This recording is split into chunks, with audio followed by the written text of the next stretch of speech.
हरे कृष्णा। आप सभी प्रिय भक्तों का स्वागत है आपके पसंदीदा शो एक मुलाकात कृष्ण भक्त के साथ की बिल्कुल नई कड़ी, एक बिल्कुल नई एपिसोड में। सबसे पहले मैं आप सभी का बहुत बहुत धन्यवाद देना चाहती हूँ कि आपने अपनी संडे इवनिंग को हमारे साथ बिताने का निर्णय लिया। यकीन मानिए, आपके इस संडे इवनिंग को एकदम मजेदार बनाने के लिए आज हमारे साथ एक ऐसे वर्सेटाइल गेस्ट, एक इतने विशेष अतिथि जुड़ने वाले हैं जिनसे बात करने का अवसर मिल पाना ही अपने आप में बहुत बड़ी बात है। आप लोग आज आज का थंबनेल, आज का पोस्टर देख के समझ ही गए होंगे कि आपके साथ-साथ मैं भी आज इस भक्त से बात करने के लिए कितनी ज़्यादा उत्साहित हूँ। क्योंकि आज हमारे साथ एक ऐसे व्यक्ति जुड़ने वाले हैं, जिनके पास कृष्ण भक्ति के शिक्षाओं का सागर है, अपने अनुभवों का अथाह सागर है। उनका जन्म भारत में नहीं हुआ है, वो इज़राइल में जन्मे हैं। उनके पास भारत के साथ-साथ वेस्टर्न कल्चर के टेस्ट का भी एक्सपीरियंस है। आज हमारे साथ एक ऐसे व्यक्ति जुड़ने वाले हैं जो अपने आप में बहुत ज़्यादा रोमांचक है। आप सभी का बिना अधिक समय लिए मैं हमारे बीच आमंत्रित करना चाहूंगी तमल कृष्ण कृपा प्रभु जी को। Hare Krishna Prabhu ji, thank you so much for Hare joining. Krishna. Thank you for having me. दर्शकों, मैं आप सभी को बता दूं कि प्रभु जी वैसे तो श्रीधाम मायापुर में हैं और उनकी हिंदी इतनी खास नहीं है।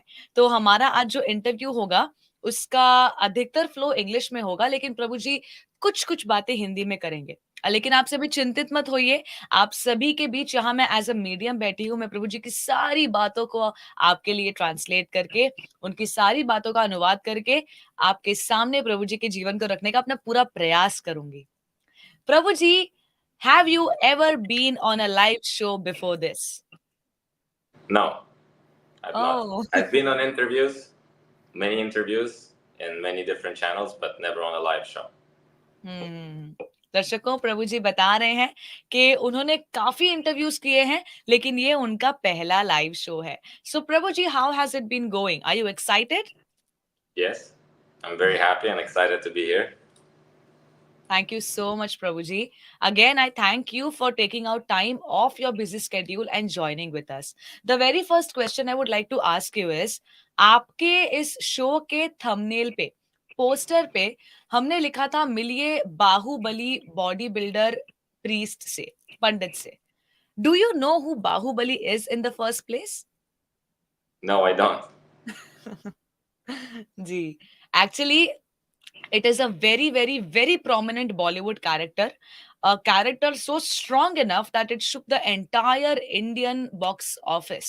And it was a fictional story. But Bahubali was somebody who was very strong, physically very intimidating, and somebody who would walk on the path of truth. तो दर्शकों, प्रभु जी को कोई आइडिया नहीं है बाहुबली कौन है, बस क्योंकि आप सब तो जानते हैं बाहुबली कौन है, क्योंकि वो थोड़े बहुत बाहुबली की तरह दिखते हैं और सत्य के मार्ग पर चलते हैं, इसके लिए आज हमने उन्हें बाहुबली से संबोधित किया। Prabhu ji, please tell us, the first question I want to ask you is, why Mayapur and not Vrindavan? Honestly, because I didn't really have a choice when we came here. I came here. My parents just brought me to Mayapur. They didn't ask if you want to go to Vrindavan. They said we're going to Mayapur, so we came to Mayapur. Okay. But even after growing a little older, I am sure then you had a choice? Yeah. So yeah, we moved here when I was 10 years old, and then I was in Gurukul for 12 years, and then I graduated from the Mayapur Gurukul, and then yeah, I could go to the west, I could go to Vrindavan, and I've been to Vrindavan many times. I go every year for Kartik. It's a very nice atmosphere, very nice place, but the issue that I find, not issue, it's what's something in Mayapur that you don't have in Vrindavan is that there's community in Mayapur. There's many international devotees, and there is a sense of community. In Vrindavan, it's more about Krishna. It's all happening, if you're an ISKCON devotee, of course, it's all happening within the Krishna Balaram Mandir or the MBT, and Right. it's a little more difficult to have a sense of community, and so that's why Mayapur. Mm-hmm. Thank you so much, Prabhuji, for being so honest with us. I'll just translate what you said. तो दर्शकों, मैंने प्रभु जी से कहा, पूछा कि आप वृंदावन छोड़कर मायापुर में क्यों बेचे? तो उन्होंने बताया वो मात्र 10 साल की उम्र में उनके माता-पिता उन्हें यहाँ पर लेकर आ गए थे। उसके बाद 12 सालों तक उन्होंने मायापुर के गुरुकुल में पढ़ाई की। उन्होंने मायापुर के गुरुकुल से ही ग्रेजुएशन की है। ऑफ कोर्स वो हर वर्ष वृंदावन में कार्तिक महीने में आ जाते हैं यात्रा के लिए, कई बार वृंदावन आए हैं। लेकिन बड़े होने के बाद उन्हें मायापुर में एक सेंस ऑफ कम्युनिटी मिली। मायापुर में उन्होंने बताया कि बहुत सारे फॉरेन डिवोटीज रहते हैं, बाहरी देशों से आए हुए बहुत सारे कृष्ण भक्त आपको मायापुर में मिलेंगे। मायापुर मंदिर के बाहर भी इस्कॉन के डिवोटीज वहां पर अच्छे से रहते हैं। लेकिन वृंदावन की बात जहां तक संबंधित है, वहां पर देश विदेश से बहुत सारे लोग आते थे हैं। इस्कॉन के अलावा भी बहुत सारे संप्रदाय हैं, बहुत सारी संस्थाएं हैं। तो इस्कॉन विशेष केवल इस्कॉन मंदिर तक ही वहां पर सीमित है, इसके लिए मायापुर में उन्हें ज्यादा अच्छा लगता है। प्रभु जी, you told us you did not really have a choice when you came here. You were only 10 years old. But again, I asked you, as you grew older, you had a choice.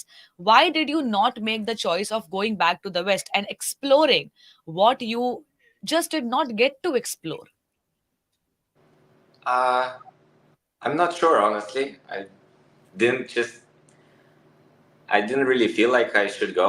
I what exploring in what sense? What are we talking about? I mean, when you are in the West, there are a lot of things that people fantasize about, okay? Late night parties, friends, relationships, movies. I mean, I'll be very honest with you. You have a good physique and appearance. You could have done anything in the movie industry as well. I mean, you were only 10 years old when you were brought here. You had a lot more to do. You could have done a lot more. So, when you had the choice, why did you not go and explore the side of life that you just did not get? I didn't feel the need to do it. I was in Gurukul. I didn't really have a choice. I had a choice after, what was it, 4 years ago now. That's when I had a choice. But I really love Mayapur, and I feel like all the things that you want to do. I still go to the West once a year. I travel, to different places for a vacation, or go to Israel to see my grandmother.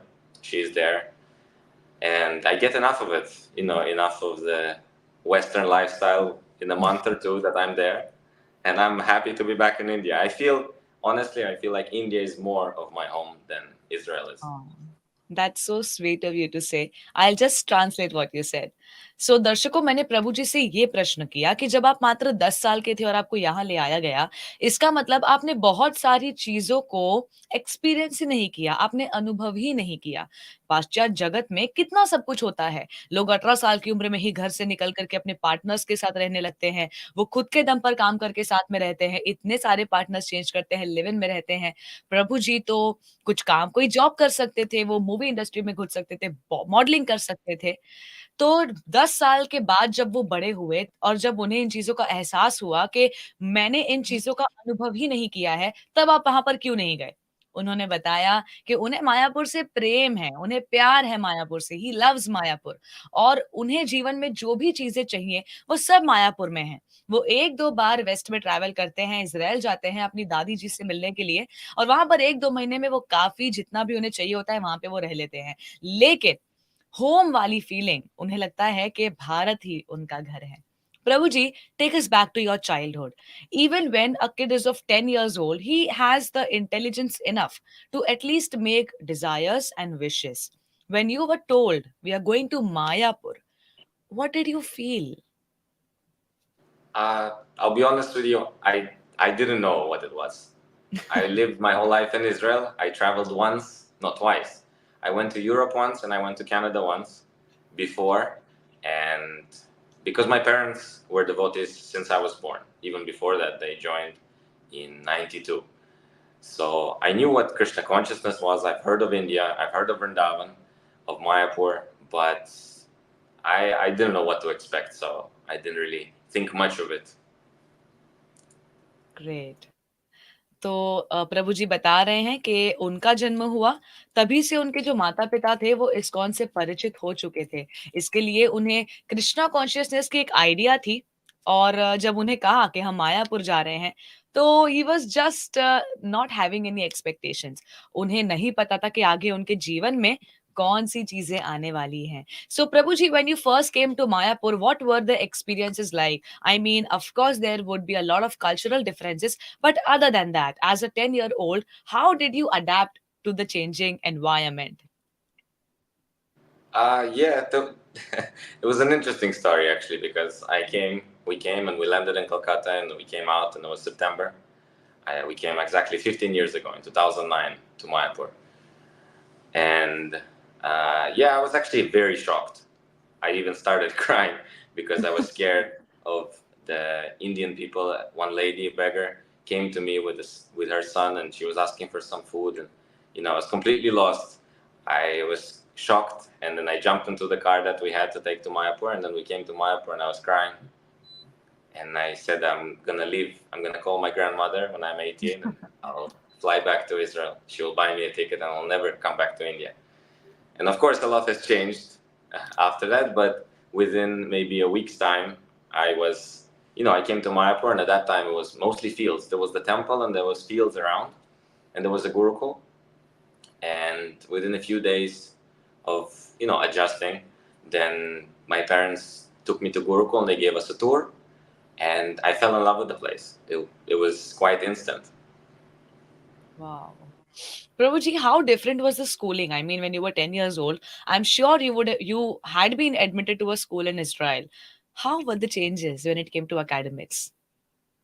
It was actually very different. I, I I was smart in school. You can say I wasn't maybe very intelligent, but I had all my classes right and had everything right. But so I did the first four standards in Israel, first four Okay. classes, and then when I was already in the fourth class, then I got into some band association. I mean, I wasn't really a devotee. My parents were devotees, but they would force me to chant. They would force me to come for the program, and I wasn't really into it, but I didn't really have a choice.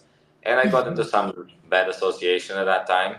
And at some point, they noticed and they figured it out, and that's actually why they made the change. They said, "Look, if they want to make me a devotee, then they're gonna have to sacrifice their life in Israel and move with me to Mayapur. Otherwise, I'm 99% sure that I would not be a devotee."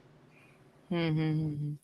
That means today, if we see you here in this attire with this conviction, all the credit goes to your over loving parents, right? Yes, for sure. Hmm. Prabhuji, you told us that you were not a very intelligent kid, but you were smart enough. You had your classes right. What about Gurukul? I mean, the subjects in themselves would be a lot different. Tell us something about that. Yeah, so it was completely different. And in the beginning, I was trying to adapt, but I really liked the concept of it actually just being boys and just being friends. I immediately found some friends who are the same age, or a little bit older, a little bit younger, but basically the same age.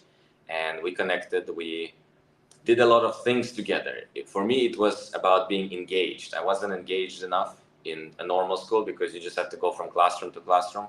And the Gurukul education, or the idea of Gurukul education, was mostly based on service and culture and learning how to live, a Vedic lifestyle. And that meant that we did a lot of things. We cleaned, we swept, we washed paraphernalia. We did other things, and we did all of that not alone. We did it all together. So we made it all work, and it was mostly fun. We didn't even think of it as chores because we were doing it together, laughing, joking, getting to know each other. So it was really amazing. And then from that, we would go to the classes, which were also different, but I got used to it pretty quick, and I really liked the idea. Right. Prabhu ji, I'll just translate everything. दर्शकों, मैंने प्रभु जी से पूछा कि जब आप भारत आए थे, अब 10 साल की उम्र में माना कि बच्चा एकदम समझदार नहीं होता है, लेकिन इतनी तो उसे समझ आ जाती है कि वो अपने स्वयं की पसंद-नापसंद के बारे में अपने माता-पिता से खुल के बात कर सकता है। तो आपको कैसा लगा भारत आके? उन्होंने बताया, बिल्कुल अच्छा नहीं लगा। जब वो पहली बार भारत में लैंड हुए, तो उनकी एक माता से मुलाकात हुई, जो अपने बच्चे को लेकर प्रभु जी के पास खाना माँगने आई थी। प्रभु जी भी 10 साल के थे। प्रभु जी उससे डर के गाड़ी में बैठ गए और वो बहुत रोने लगे। 1 हफ्ते तक वो बहुत रोए, लेकिन ऑफ कोर्स माता-पिता के सहयोग के साथ और गुरुकुल जब उन्हें ले जाया गया, तो उन्हें देखते ही गुरुकुल से प्रेम हो गया। वहाँ पर के पर्यावरण से, वहाँ के वातावरण से उन्हें बहुत ज़्यादा अच्छा लगा। उन्होंने बताया हम उम्र के बहुत सारे लोग थे, केवल लड़के थे, तो आपस में दोस्ती हो गई और गुरुकुल के कॉन्सेप्ट से और जो ट्रेडिशनल हमारे जो मॉडर्न स्कूलिंग एजुकेशन है, उसमें बहुत ज़्यादा अंतर है। गुरुकुल की जो परंपरा है, वहाँ पर सभ्यता सिखाई जाती है, सेवा भाव बच्चों के अंदर इनकलकेट किया जाता है। इसलिए पढ़ाई के साथ-साथ बच्चों को वहाँ पर जो बेसिक संस्कार होते हैं, सेवाएँ होती हैं, वो भी सिखाया जाता है। प्रभु जी ने बताया कि अपने दोस्तों के साथ मिलकर जब हम ये सेवाएँ करते थे, तो बिल्कुल भी हम उसे काम के हिसाब से नहीं करते थे। इन सेवाओं में भी बहुत ज़्यादा आनंद आता था। Prabhu ji, I am sure when you were 10 years old and you were just going to begin, you were having fun in Mayapur, you would miss your grandma, right? How did you cope up with her at that time? So yeah, I did miss her because she actually was the one that spoiled me. She would always buy me things, and we traveled all over Israel because she's financially doing good. So she had her own car, and we would go places. I visited all the parks, and I had all the things that I wanted. And because I'm not Indian, then we needed a visa, and so Right. I would go back once a year to see her, to visit her, to get the visa, and then would come back. So that's the time I had to spend with her. Right. And when you would go back, would you ever feel like I'm sure Mayapur is a good place, but how do I live without my grandmother?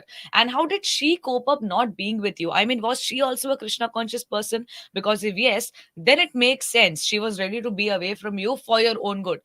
But if she was not a devotee, she was very attached to you, how did she move on with her life?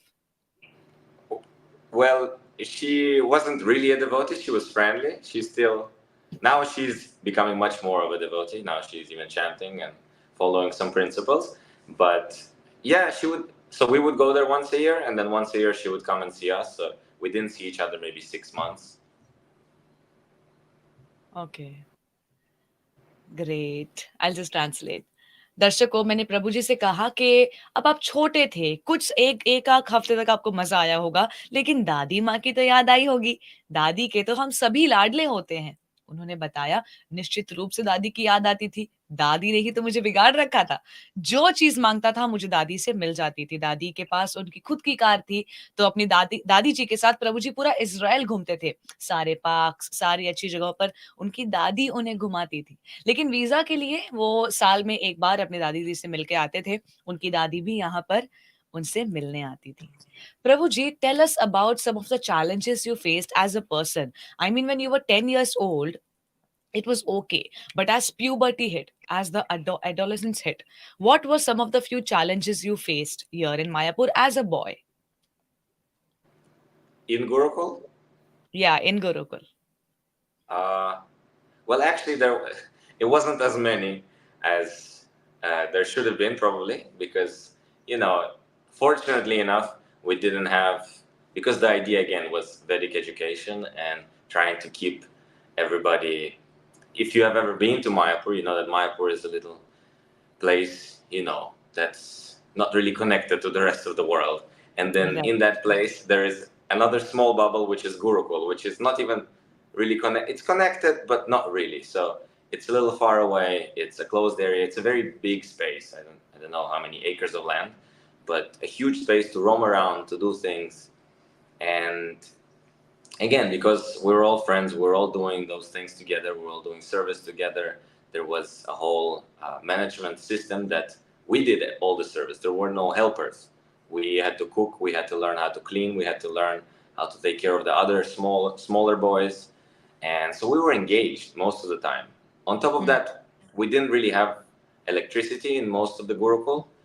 And of course, we didn't have any smartphones or any phones or any internet. So there wasn't really many options for doing Right. anything bad. Wow, that's so good to know. Prabhuji, so please clarify for the audiences. When you say you were in Gurukul, did you live with your parents or I mean, how was the system?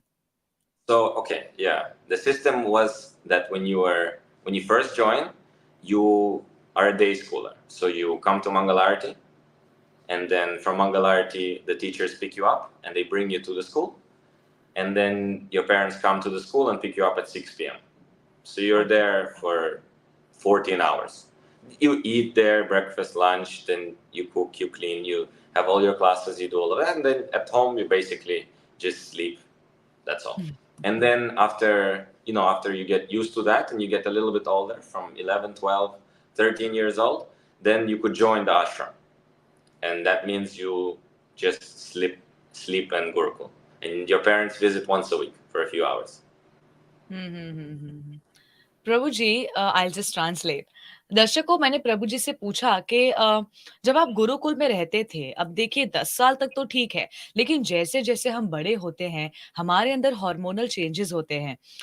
14 साल की उम्र से लेके 25 साल तक ये जो अवधि होती है, ये लड़कों के लिए, लड़कियों के लिए बहुत ज्यादा चैलेंजिंग होता है। तो क्या आपने किन्हीं चैलेंजेस को फेस किया? विशेष रूप से प्रभु जी ने किसी चैलेंज को फेस नहीं किया। उन्होंने बताया, मायापुर पूरे संसार में एक ऐसी जगह है जो ऐसे देखा जाए तो बहुत डेडिकेटेड है भगवान कृष्ण की ओर। उसमें भी गुरुकुल जो है वो एकदम बाहरी दुनिया से इतना कनेक्टेड नहीं है। गुरुकुल में कोई, यहाँ पर जैसे हमारे स्कूल्स में पियून होते हैं, वहां पर ऐसा कोई नहीं होता। जैसे जैसे जो सीनियर बच्चे होते हैं वो ही सारा काम करते हैं, अपने लिए खाना बनाते हैं, अपना प्रसाद बनाते हैं, सफाई करते हैं, सारी सेवाएं करते हैं। छोटे स्टूडेंट्स की, छोटे लड़कों का भी ख्याल रखते हैं। ना तो कोई स्मार्टफोन, ना तो कोई इंटरनेट, इतना सारा काम, इतनी सारी सेवाएं, तो विशेष रूप से बिगड़ने धिगड़ने चैलेंजेस का कोई टाइम ही नहीं मिला। गुरुकुल की अगर सिस्टम की बात की जाए तो जब किसी बच्चे का दाखिला होता है तो 4 बजे की मंगल आरती के बाद उस बच्चे को गुरुकुल में डाल दिया जाता है। उसके बाद शाम को 6 बजे उस बच्चे को उसके पेरेंट्स कलेक्ट कर लेते हैं। तो 14 घंटे वो बच्चा गुरुकुल में बिताता है और अपने घर में केवल सोने जाता है। जब वो बच्चा थोड़ा बड़ा होता है तो वो पूरी तरह से गुरुकुल में चला जाता है, और जो माता पिता होते हैं वो हफ्ते में एक आध बार आके उसे कुछ घंटों के लिए विजिट करते हैं। प्रभु जी, have you have an idea of how the modern education works, the convent schools? I mean, some idea, at least in Israel. I'm not sure I'll give you exactly an how it idea works in of India. how the system works in India. So there's this school, of course, co-ed education, boys, girls study together. It's from, let's say, on an average 7 p.m. to 1 p.m. Okay. And then these kids go for special classes and they last again for about 4 or 5 hours, let's say from 3 o'clock to 6 o'clock. Then these kids come home and they do their homeworks, they have their dinner, and they go to sleep. Would you like to make any comments on this way of education since you have not been a part of this? I'm glad that I missed out. That's all I can say. I mean, my sister now, she's also living in Mayapur, and she's doing, I think, her 12th standard or 13th even. So that was her life basically, and so I saw her struggle. And I mean, she's very smart, and she got very good grades, and she's doing really well. But it's very tough. I think honestly, some people think that Gurukul education and the Vedic lifestyle is tough, but for me, I think that's much tougher. To actually become successful and go through so much education. And my question to her, because we speak a lot and we're in good connection with my sister, is what will you do with all of this knowledge? How will you use that? And she doesn't have an answer, and that is basically my question. What will you do with all those things that you memorized before the exam that you had? If you Right. ask anybody who has a career or who is doing a job, maybe not even as their profession, or as they thought that they would become professional in a specific field, then they would say that most of it was probably unnecessary. So that is my opinion. But again, because I didn't go through that, I can't really judge. I am a part of the rat race you missed out, Prabhuji. And believe me, I agree with what you said. Not half of it, more than half of it is unnecessary, actually. And again, this is my next question to you. You said you graduated from Gurukul. Now, when it comes to us, I can tell you, like, I graduated in Bachelor's of Mass Media Communication. Somebody maybe from finance, somebody from IT. What did you graduate in, Prabhuji? And whatever you graduated in, how do you make use of that knowledge today? It's a good question. So I graduated in Gurukul. It wasn't exactly something that you graduated in. There was a specific system. Again, it's maybe a little complicated, but it seemed a little bit like it. I don't know if you can compare it to corporate. You joined as a normal boy. You were part of a group. Then you made your way up to a vice group leader. Then you became a group leader. Then you became a vice head boy. Then you became a head boy. And the head boy was basically the CEO of Gurukul. He was the person who was in charge. He was, he had to make sure everything was happening. And so you learned all those things. Then you learned Vedic mantras, you learned how to do yagnas, you learned how to do puja. We did a lot of service in the main temple. We learned even Sanskrit, we memorized shlokas, we learned English, philosophy, history. Yeah, we learned all of that, and then graduation was just, you understand that you have to move on, you want to continue with your life, and there was a specific samskara, of course, done. There was a yagya, it was a whole ceremony, then we all cooked a feast, gave, our dakshin and our thanks to our teachers, and then we graduated and we left. There was no diploma, no bachelor's, no master's, no high school diploma. Just came out as you are, with the knowledge and the experience that you have. Wow, Prabhuji, this is sounding like such a beautiful and in-depth experience. I mean, you rightly use the word, if you can compare it with corporate. Of course, we can compare it with the corporate, Prabhuji. I mean, the way you explained us that as time passes, you pass on to higher levels. And I'm sure when it comes to this system, what you learned is like leadership skills, so many management skills, time management, cutthroat discipline. And if that is not what is needed in today's times to be successful, I don't know what is. Prabhuji, you also used the word successful in your previous answer. Can you please tell me what success means to you? Success, in my version of that word, I think means uh, setting some goals and then being able to achieve them.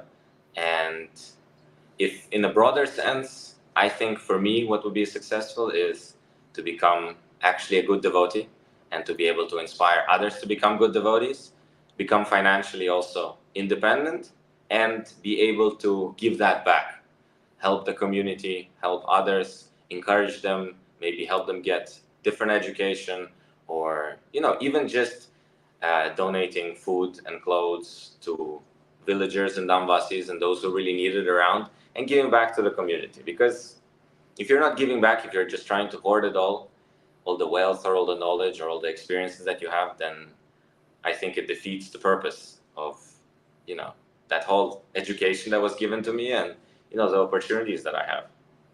Exactly. Thank you so much, Prabhuji. It was very, very beautiful.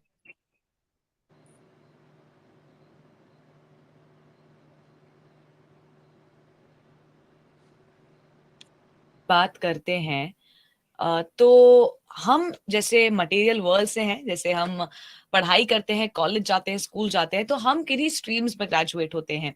तो आपने किस में graduation किया, और जिस भी चीज से आप ग्रेजुएट हुए हैं, आप उस नॉलेज को, उस शिक्षा को कैसे यूज करते हो? तो प्रभु जी ने बताया कि देखिए, गुरुकुल में ऐसा so called graduation ceremony, felicitation, certificate वगैरह नहीं होता है। आप एक लेवल पे आते हैं जब आप एडमिट होते हैं इस गुरुकुल में, आपका दाखिला होता है, और जब आप इस गुरुकुल से बाहर निकलते हैं तो आप एक नए इंसान बने जाते हैं। आप में बहुत सारे नए चेंजेस आते हैं, ऑफकोर्स पॉजिटिव। आप बहुत सारे नए स्किल्स को सीखते हैं, management skills, time management skills, discipline आपके अंदर आता है, लीडरशिप क्वालिटीज आती हैं। और जब आप के गुरुकुल का गुरुकुल का वो समय खत्म होता है, तब आप डिसाइड करते हैं कि अब आपको अपना जीवन कैसे जीना है। उसके बाद मैंने प्रभु जी से पूछा कि आपके लिए सक्सेस की क्या परिभाषा है, सफलता आपके लिए क्या मायने रखती है? तो उन्होंने कहा, देखिए, मेरे हिसाब से सफल होना मतलब एक अच्छा भक्त होना, अपने दम पर कुछ पैसे कमाना, उस पैसे से परिवार के पालन पोषण के साथ समाज की सेवा करना। क्योंकि अगर आप केवल लेने की भावना से काम कर रहे हैं, इसका मतलब आपने अपनी शिक्षा के उस पर्पस को, आपने शिक्षा के उद्देश्य को ही ठुकरा दिया है। प्रभु जी, thank you so much. So far, this interview has been so insightful for me. Tell us about the move on thing, Prabhuji. When you got out of graduation, what did you choose? Uh, yeah, so in the beginning, I we actually didn't just graduate. Before graduation, we had an internship. So a year, maybe 8 months, right before COVID. And we were 8 friends at that time who wanted to graduate, and we all went to different places. Some went to Europe, Australia, America, and I decided they went mostly to the temples. So the idea was you go to the temple or you go to an ISKCON community, and then you try and make use of that knowledge that you got, and you see actually, will it work? Will I be able to do something? Will I survive? How will people treat me and all those things? So we did an internship.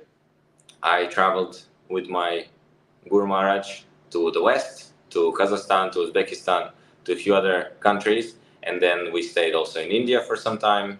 We traveled around India, South India, and stayed in Govardhan. So that was my internship.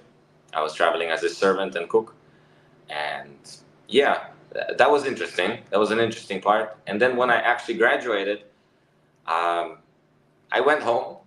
A few days, I was thinking what to do, and then you know, I started talking to my father. I started getting some contacts of what I can do in Mayapur, because my goal was I wanted to become successful again, but in Mayapur, because most of my friends and most of the people that were in Gurukul were, from Australia, from America, from Europe, from Africa.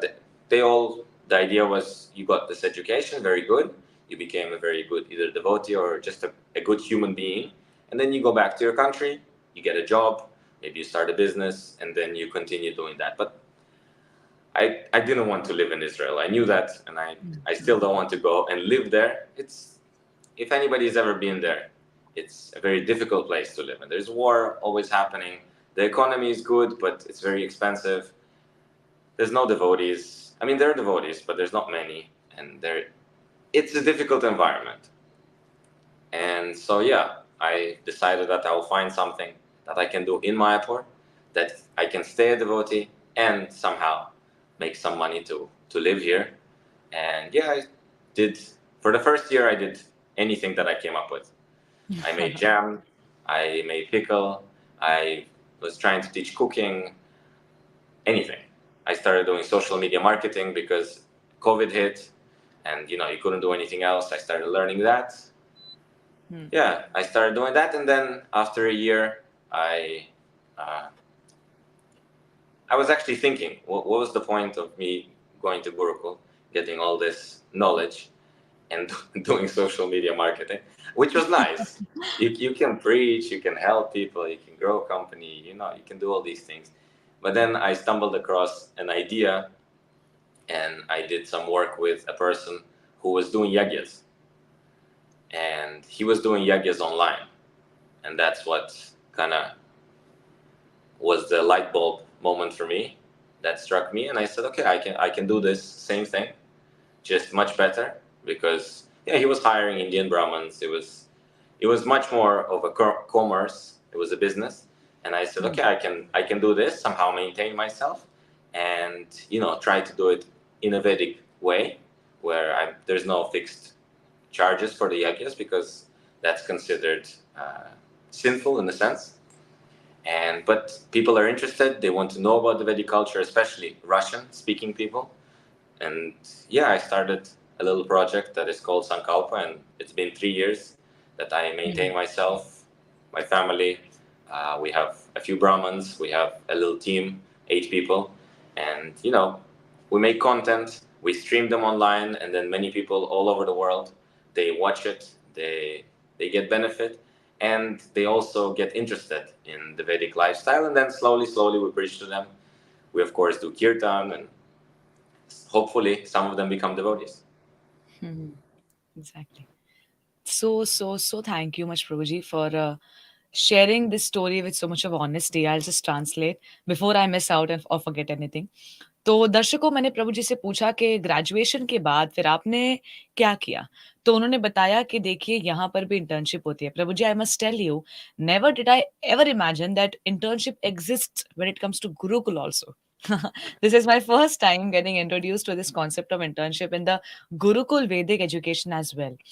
तो दर्शकों, प्रभु जी ने बताया कि internship के नाम पर यहाँ पर ऐसे कुछ विशेष बच्चों को जो ग्रेजुएट होना चाहते हैं, उन्हें देश-विदेश में अलग-अलग जगहों पर भेजा जाता है कि वहाँ पर जाकर अब तुमने जो सीखा है, उसे लागू करके दिखाओ। देखो कि तुम ऐसे सर्वाइव कर सकते हो कि नहीं, तुम कैसे लोगों से बात करते हो, अप्रोच करते हो और अपना जीवन यापन कर सकते हो कि नहीं। प्रभु जी ने बताया, प्रभु जी ने इंटर्नशिप के लिए अपने गुरु महाराज के साथ बहुत सारे देशों का सैर किया। उन्होंने गोवर्धन में काफ़ी समय बिताया, अपने गुरु महाराज के पर्सनल सर्वेंट के रूप में और कुक के रूप में। अपने गुरु महाराज के लिए वो प्रसादम बनाते थे। उसके बाद वो कुछ टाइम के लिए वापस अपने घर इज़राइल गए, अपने माता-पिता से बात की और सोचा कि मैं मायापुर में क्या कर सकता हूँ।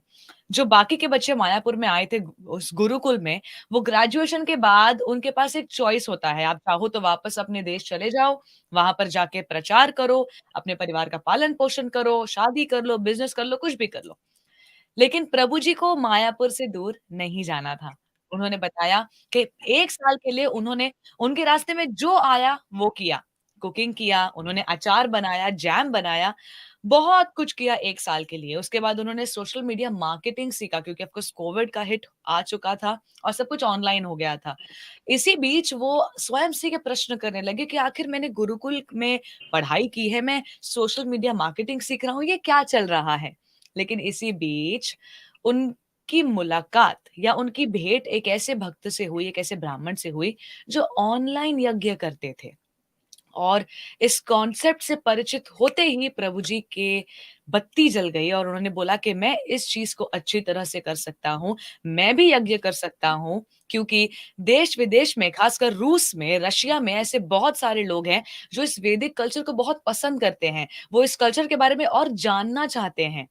तो पिछले 3 वर्षों से प्रभु जी का संकल्प नाम से एक प्रोजेक्ट चल रहा है, जिसमें कुल मिला के 8 लोगों की प्रभु जी की प्यारी-सी टीम है। ये लोग ऑनलाइन यज्ञ करते हैं, कीर्तन करते हैं, कृष्ण भक्ति का प्रचार करते हैं, वैदिक सभ्यता का प्रचार करते हैं और ऑफ कोर्स इससे कुछ धनराशि अर्जित होती है, जिनसे वो अपने परिवार का पालन-पोषण कर रहे हैं। प्रभु जी, what were the challenges you faced when it came to online yagya? I'm sure it was not easy. Yeah, well, it's a very controversial concept when you are Exactly. saying that, uh, yeah, doing yagas online, many people, first they were questioning, will it work? Will Hmm. Bhakti or Vedic culture, will it work through the internet? That was the first question. Then, there was many challenges. There's been, some people say that you're just doing it for money. Some people say, oh, how, why are you doing it like this? Why are you doing it like that? Why are you advertising it? Uh, you know, why are you making your living off it? Why don't you just go get a normal job and just go, start a normal business or do something? So yeah, Hmm. there was many challenges from many sides, from Gurukul sometimes, from some teachers, from some friends, from a lot. Especially for the first year, it was very challenging, Hmm. and Right. everybody. The business side of it was everybody from who I had a contact with who was saying that you're doing a business. They said put a fixed price. If you don't put a fixed price, how will you be able to count? How will you be able to make a profit?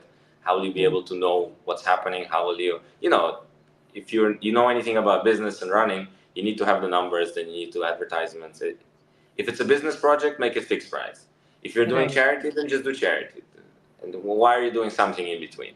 And my idea was always to find something in between. I didn't really want to just make it a business, and I didn't want to. I couldn't afford to just do it like other Exactly. brahmanas do it. Please come to my house and please do this, and then here is 500 rupees. How will you survive on 500 rupees? Honestly speaking, I mean, sure. I lived in Gurukul, and in Gurukul we also traveled to Vrindavan. We went, and 1 month we did Madhukari. We didn't take any money. We didn't take anything, and we 100% depended on Krishna for His mercy. And it was an amazing experience. And He took care of us. Every day we got to eat 3 times a day, and we stayed in places.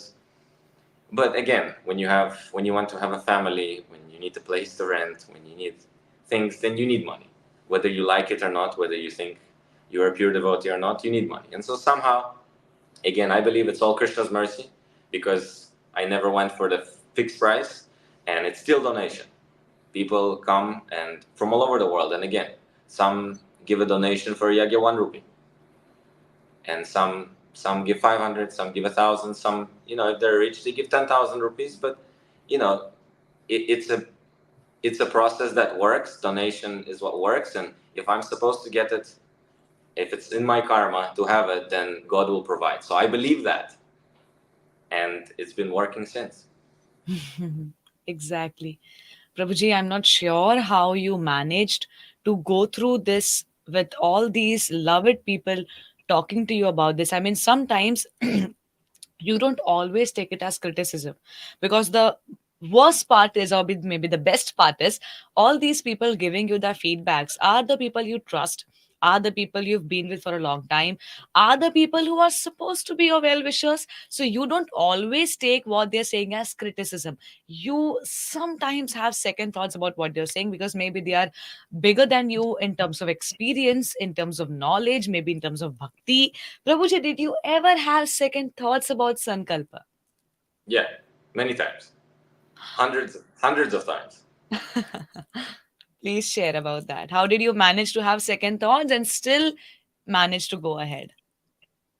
uh, I mean, yeah, again, when it was a difficult time, I always considered, okay, what can I do? I should stop doing this. I should just go to the West. I should just get a normal job.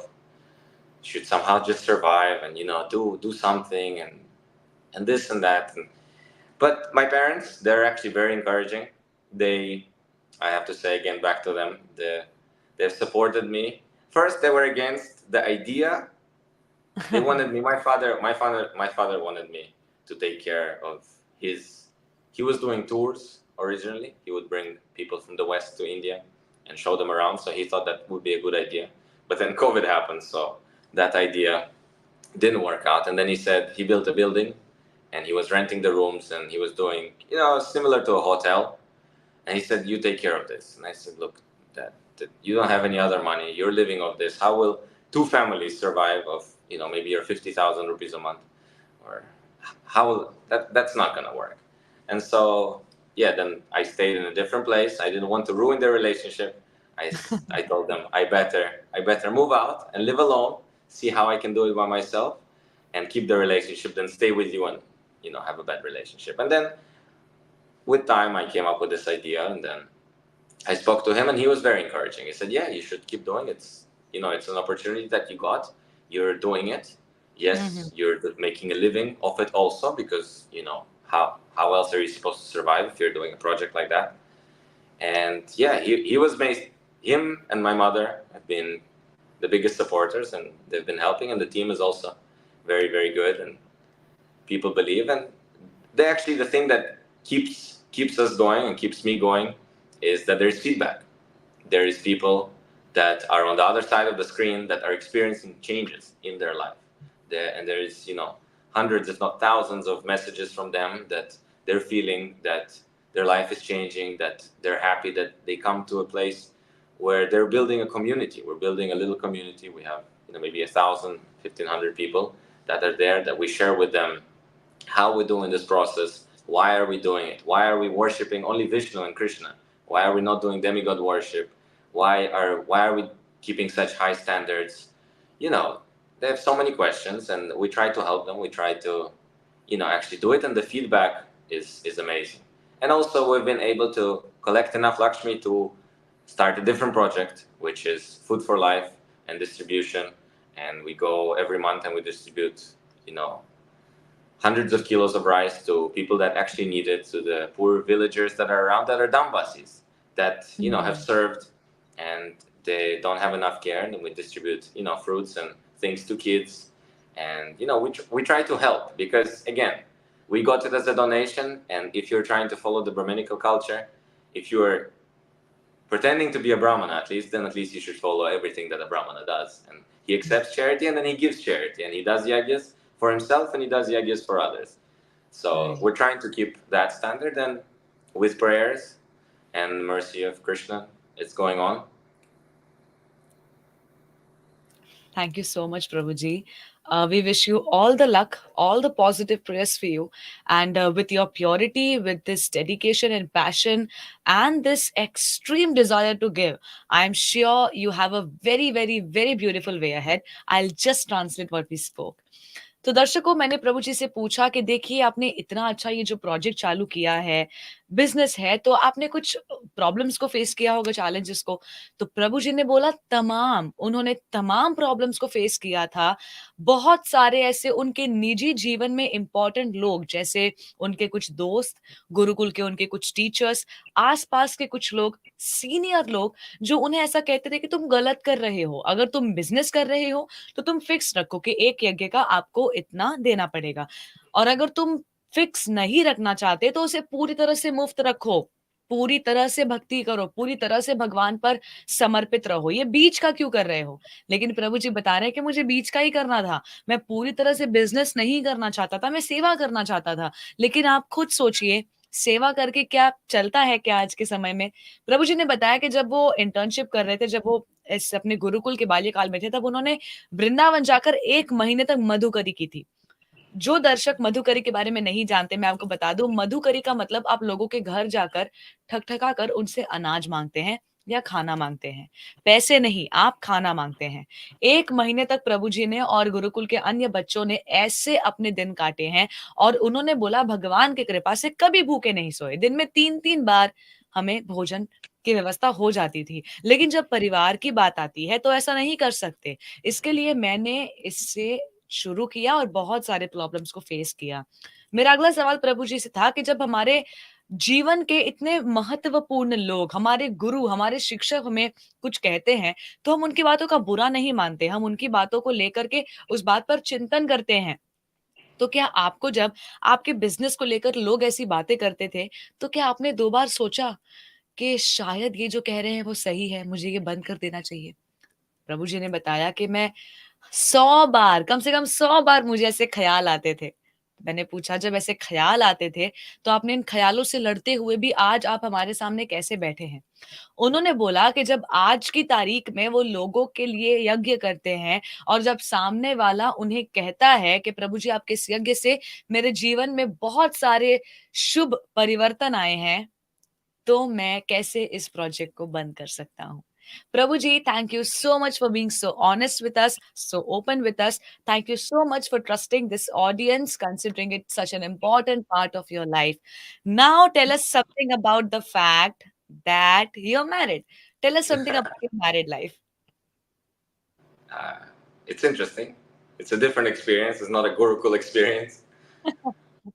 Uh, yeah, it was a little originally because we all, I mean, I keep in touch with all the friends from Gurukul and we all speak. And it was because there was a lot of positive. There was also the other side of Gurukul that we didn't know how to interact with Matajis or ladies, because just imagine if you're living and the only maybe ladies that you interact with are, if you have a sister, is a sister and your mother. We don't, never talk to anybody. You don't know what that is, what to speak of going into any relationship. So after 12 years of Gurukul, to come out, you're a bit, especially when you're 20, 21, you're a bit lost in that sense. So yeah, originally I told myself, look, if I cannot financially support a family, I'm not gonna get into any relationship. First, I have to figure out what I will do, and somehow be able to maintain and take care of a wife to begin with, and then I'll think about getting into a relationship. So yeah, that was the original idea. Okay. But you're married. That means you are in a position that you can take care of a family, you can take care of your wife, and you told us that you were a bit of lost. So how did this transition happen from being lost to being happily married? Yeah, so in Gurukul, because we were studying and we did Bhakti Shastri and we did Bhakti Vaibhav and we read Bhagavatam and we did a lot of studying, uh, and we learned a lot from the scriptures. Then I was very convinced. First, I told myself that maybe when I was 15 or 16, I said, yeah, I'll be a brahmachari for my whole life. Yeah, at 18, I figured out that's probably not the case. I said, it's probably not going to work out this way. And better not to do that. And then I thought about it and I said, yes, maybe I could push through maybe till I'm 30, 35, 40 even.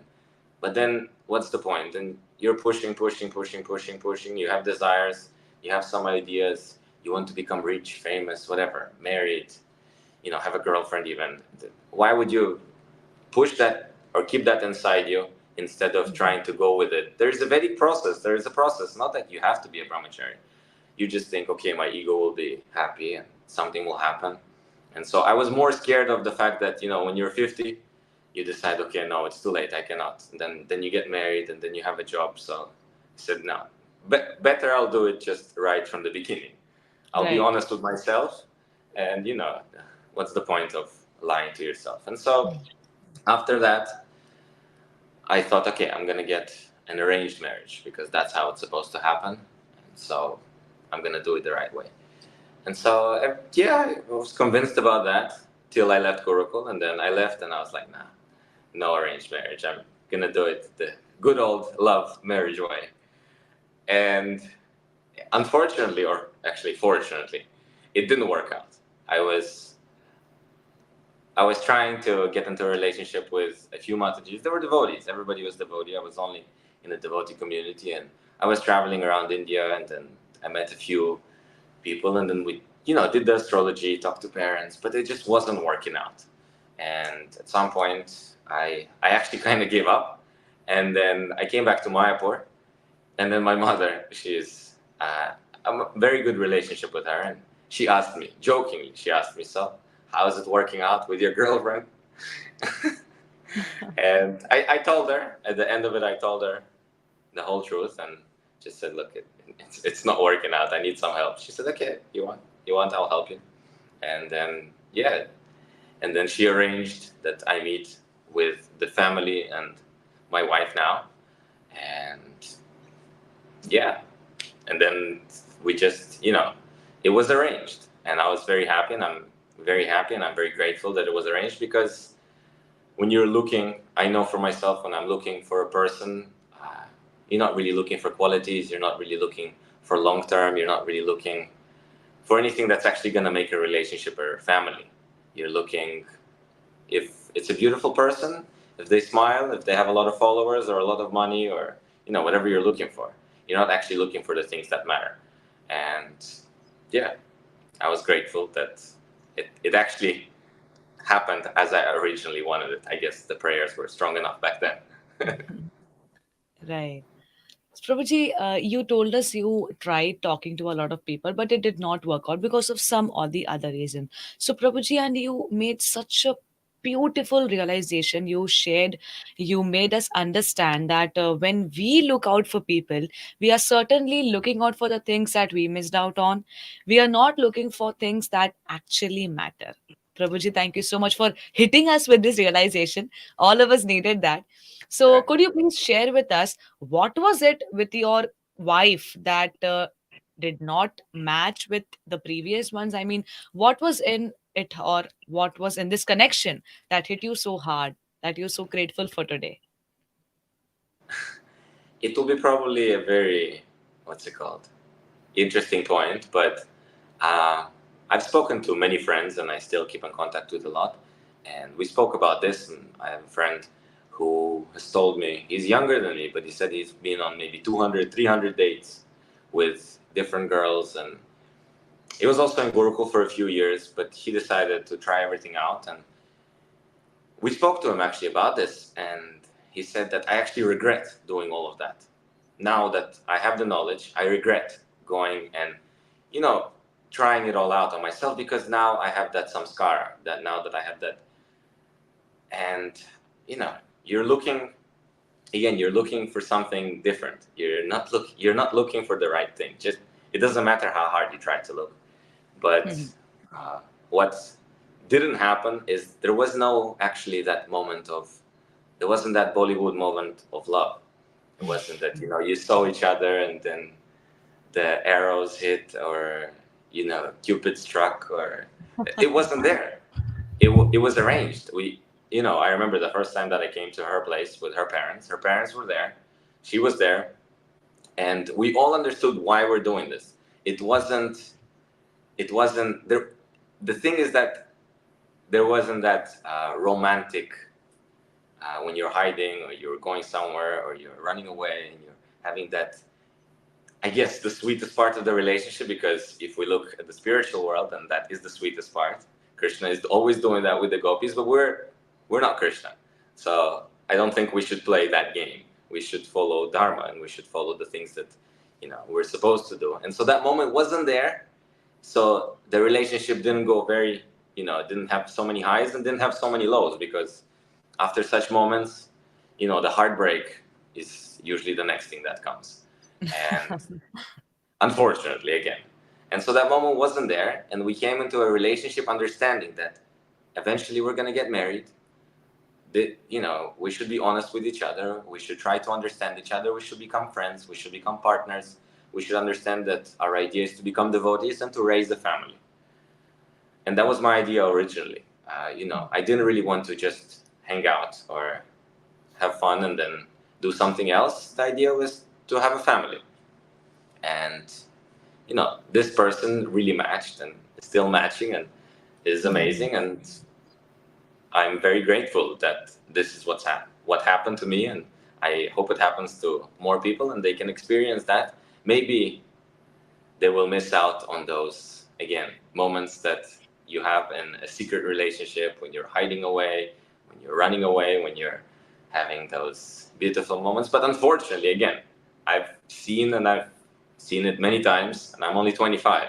I'm sure people who are older have seen it many more times, that those moments usually lead to very sad and depressing lows or heartbreaks.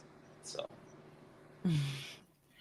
Prabhuji, you are here and you are just giving us these things that we may deny that we didn't want, but we really needed. I am with the audience sitting and listening to you. I'm just 20 years old, but whatever you're sharing with us is just so needed at this point of time. I'll just translate what we just spoke. तो दर्शकों, मैंने प्रभु जी से उनसे विवाह के बारे में पूछा. उन्होंने बोला कि जब वो गुरुकुल में थे, तो 18-19 साल के जब वो थे, तब उनके मन में पूरे जीवन तक ब्रह्मचर्य का पालन करने का उन्होंने निर्णय लिया. लेकिन कुछ समय बाद उन्हें ऐसा एहसास हुआ कि शायद मैं इसे लंबे समय तक नहीं कर सकता. उसके बाद उन्होंने खुद से विचार किया कि हो सकता है कि मैं 30, 35, 40 तक ब्रह्मचर्य का पालन कर सकता हूँ. उसके बाद मैं विवाह वगैरह के बारे में सोचूंगा. लेकिन फिर प्रभु जी ने विचार किया कि जब मुझे 30-40 के बाद करना ही है, तो मैं इतना लेट क्यों करूं? हो सकता है अगर मुझे करना है तो मैं अभी से सही समय पर सब कुछ करूं. उसके बाद उन्होंने बहुत अपने इस बारे में बात किया, अपने पिताजी से बात किया, क्योंकि उन्हें अरेंज मैरिज करनी थी. लेकिन पिताजी से बात करने के बाद भी ऐसा कुछ हुआ नहीं. बहुत सारी माताओं से उन्होंने बात किया, उनके पिताजी ने बात किया, लेकिन हो सकता है कुंडली की वजह से या अन्य किसी भी वजह से नहीं हो पाया. बाद में उनकी माताजी ने उन्हें बताया कि हम एक और लड़की से ट्राई करते हैं. और जब अभी मतलब आज की तारीख में जो उनकी पत्नी है, धर्मपत्नी है, जब उनकी बात आई, तो अच्छी तरह से सब कुछ हो गया और आज वो बहुत अच्छी तरह से मैरिड हैं. मैंने उनसे पूछा कि अगर आपने अपनी धर्मपत्नी से पहले बहुत सारी माताओं से बात करने का प्रयास किया था, तो उन माताओं में ऐसा क्या नहीं था और आपकी पत्नी में वो था, जो आपका अच्छे से कनेक्शन बैठ गया? उन्होंने बहुत सुंदरता से बताया कि देखिए, जब आप स्वयं लोगों में किसी चीज़ की तलाश करते हैं ना, तो आप क्वालिटीज़ की तलाश नहीं करते. आप किन्हीं ऐसी चीज़ों की तलाश में रहते हैं, जो to be very honest in the long run काम की भी नहीं होती है. हम पैसा देखते हैं, हम लुक्स देखते हैं, हम बॉडी देखते हैं, पर्सनैलिटी देखते हैं, कैरेक्टर नहीं देखते. जिस वजह से रिश्ते खराब होते जा रहे हैं दिन ब दिन. प्रभु जी ने बताया कि ऐसा कोई सो कॉल्ड बॉलीवुड मूवमेंट नहीं हुआ हमारे बीच कि एक-दूसरे को देखते ही हम प्यार में पागल हो गए, हवाएँ चलने लगी, खुशबू आने लगी. ऐसा कुछ भी नहीं हुआ. एक-दूसरे को मिलते ही हमें पता था कि हम एक-दूसरे के साथ क्यों हैं. हम दोनों को विवाह के बंधन में बंधना था, साथ में भक्ति करनी थी और जितना हो सके समाज के भक्तों की, वैष्णवों की, ब्राह्मणों का सेवा करनी थी. इसलिए हमारा विवाह हुआ था. मैंने प्रभु जी को पूछा कि कैसा चल रहा है आपका विवाह? सब कुछ ठीक चल रहा है? उन्होंने बताया कि उनका एक मित्र है, जिन्होंने गुरुकुल में कुछ वर्ष बिताने के बाद बहुत सारे डेट्स पे गए. प्रभु जी ने बोला कि वो 200-300 डेट्स पे गए, अपना लक ट्राई कर रहे थे. लेकिन आज इस कृष्ण भक्ति के या फिर वैदिक सभ्यता के ज्ञान को प्राप्त करने के बाद वो बहुत पछताते हैं, उन्हें अपने इस किए पर पश्चाताप होता है, क्योंकि मानव जीवन इन चीजों के लिए नहीं है। हम भगवान को देखते हैं कि भगवान गोपियों के संग रास रचाते हैं, वो श्री राधे के साथ रास रचाते हैं, भगवान की पत्नियां हैं, भगवान विहार करते हैं, लेकिन वो सब भगवान का काम है। हमें भगवान की नकल नहीं करनी है, हम भगवान के सेवक हैं। अगर हम विवाह के बंधन में बंधते भी हैं तो हमें किसी से विवाह करना चाहिए ताकि वो व्यक्ति हमारी भगवान की सेवा में सहायता कर सके। Prabhuji, I'm sorry I took it a little longer to translate. Getting back to your life, uh, are your parents watching you live? I don't think so. They're in Canada right now. Okay. So did you not tell them you have a live interview with Hare Krishna TV tonight? I actually didn't. They're not here. I told my wife, but I'll tell them. I'll tell them after for sure. Right. Prabhuji, you told me you are only 25. Now, when it comes to young men in today's times, when they're into businesses, or maybe when they are very well aware of what they want in life, they also have a retirement plan. Do you have any retirement plans? I mean, yeah, I feel like I'm living my retirement plan already. But yeah, idea is to I've savings, investments, mutual funds. You name it, I have it. Oh, that's so good, Prabhuji. I mean, you're here sitting in front of us as a perfect example of devotion, practicality, and then reality, vision, humility, groundedness, intelligence. I'm so glad I got to talk to you. I have so many things to learn from you. I'm so, so inspired. Prabhuji, I just have a few more questions and then we will take the audience's question. I mean, these are general questions considering the fact that you are a foreigner living in India. You have such a beautiful idea about marriage, which is not at all about sense gratification. Today, divorce rates are touching the sky, whether it is India or foreign countries. Prabhuji, you are a foreigner. You are a foreigner. You are married and you are just 25. I mean, even in India, people are not getting married until they're 30 because they want to be financially independent or stable enough, which was your idea as well. Prabhuji, why do you think the divorce rates are so high? I think it depends on many things. I'm sure finance has to do something with that. But again, I believe that people get into the relationships for the wrong reasons. You want to have that, again, Bollywood moment, but Bollywood moment is usually only in Bollywood. And in your life, if it's there, maybe it's also at the length of the movie, 1 hour, 2 hour. I mean, I'm joking, but a few months, but then that goes away. The attraction goes away. You get tired of the same person if you're just there for, either the looks or something else. And yeah, and then how are you even thinking? Just to think of that, you have to spend your whole life. You got this opportunity to take birth as a human being, and then you have to spend a whole life with a specific person. I mean, that I think that scares many people, Right. especially because again, they get into it for the wrong reasons. You're not planning to have a family. You're not planning to do that. You want to. Idea of everybody, I think, is just to enjoy. You want to make money. You want to enjoy. You want to stay in the five-star hotels. You want to travel business or private. You want to live your life and then somehow have the partner again, whether you're uh, Prabhuji or Mataji or whatever. But the idea is to enjoy. But if you put that aside a little bit, then you will actually get the enjoyment. Because if you're following the path that you're supposed to follow, then you don't get the reaction for all those things that you don't usually do when you're trying to enjoy. And you get it's not that bad. Everybody thinks that if it's an arranged marriage, it doesn't mean that your parents were there the whole time. No, they set it up again, and then you got to understand, you got to know that person, then you got to live with that person, and the intentions are clear. You understand that you want to have children later when you're ready for them, and there's still enjoyment. You can still do all those things that you want, even if it's whatever. You want to go stay in hotels, you want to go on vacations, you can do all those things, but you can still be a devotee. You can still wake up in the morning, do your sadhana, read Bhagavatam, chant your japa, go to the temple, and then if you're on vacation, be on vacation. What's the problem? That's the kind of life that, again, I want to live. That's the idea. You do all those things, and then you also get to enjoy, but properly. And then you can actually fully enjoy. That's also another thing. Then you feel like you're actually enjoying, because you don't have any regrets. You're not thinking, oh, I'm doing something wrong, or I didn't chant, or I didn't wake up, or I didn't read Bhagavatam, or I'm not a good devotee. And again, Exactly. A guilt-free life. yeah, actually. हम्म। दर्शकों, मैंने प्रभु जी से पूछा कि आज की तारीख में divorce rates आसमान छू रहे हैं। आपका इन पे क्या कहना है? उन्होंने कहा, देखिए, जब आप किसी भी रिश्ते में गलत चीज़ों के लिए पढ़ेंगे, तब तो ये होगा ही। हमने पहले भी इस पर चर्चा किया। आजकल लोग गलत चीज़ों के लिए साथ में आ रहे हैं। उन्हें मज़े करने हैं, उन्हें आनंद भोगना है, और आनंद कैसे भोग सकते हैं आप? आनंद भोगने के लिए किसी रिश्ते में नहीं आना चाहिए। प्रभु जी ने बताया कि देखिए, आनंद तो सबको चाहिए होता है, लेकिन कहीं न कहीं अगर आप केवल आनंद के लिए किसी व्यक्ति के साथ जुड़ते हैं, इट डज़न्ट वर्क आउट। इसके लिए डिवोर्सेस होते हैं। प्रभु जी ने बताया कि विवाह का मतलब आपको किसी एक व्यक्ति के साथ संपूर्ण जीवन बिताना है। बहुत से लोग इस ख़्याल से ही डर जाते हैं। क्यों? क्योंकि वो बॉलीवुड मूवीज़ देखते हैं, बॉलीवुड मूवीज़ से इंस्पायर होते हैं। देखिए, बॉलीवुड, बॉलीवुड है। आपके जीवन में बॉलीवुड मूवमेंट जैसा कुछ होता भी है, हो भी सकता है, लेकिन वो कब तक होगा? 1 महीने, 2 महीने।